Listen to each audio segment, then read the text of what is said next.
பொஸ்னிய யுத்தத்தை பொறுத்த மட்டிலே இந்த செபனிகா என்று சொல்லக்கூடிய இந்த இடத்தில் மாத்திரம் கொல்லப்பட்டவர்களின் தொகைதான் 8400க்கும் மேற்பட்டவர்கள். அவர்கள்தான் இங்கே மண்ணுக்கடியிலே இன்னமும் புதையுண்டிருக்கிறார்கள். ஆனால் முழு பொஸ்னியாவிலுமே கொல்லப்பட்டவர்களின் எண்ணிக்கை 1 லட்சத்தை தாண்டி இருக்கிறது. 2 லட்சம் பேருக்கு மேற்பட்டவர்கள் காணாமலாக்கப்பட்டிருக்கிறார்கள். இன்னும் லட்சக்கணக்கானவர்கள் காயப்பட்டிருக்கிறார்கள், அங்கவீனமாக்கப்பட்டிருக்கிறார்கள். பலருடைய வீடுகள் சேதமாக்கப்பட்டிருக்கிறது. அவர்களுடைய பொருளாதார ரீதியாக, பண ரீதியாக எல்லாவற்றையும் நசுக்கி இருக்கிறார்கள்.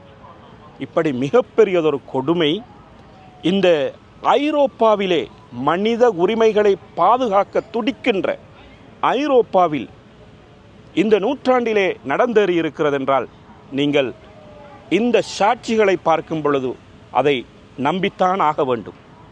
உலகம் மௌனித்து கைகட்டி வேடிக்கை பார்த்து கொண்டிருந்த நேரத்திலேதான் இவ்வளவு கொலைகளும் நடந்தேறியிருக்கிறது.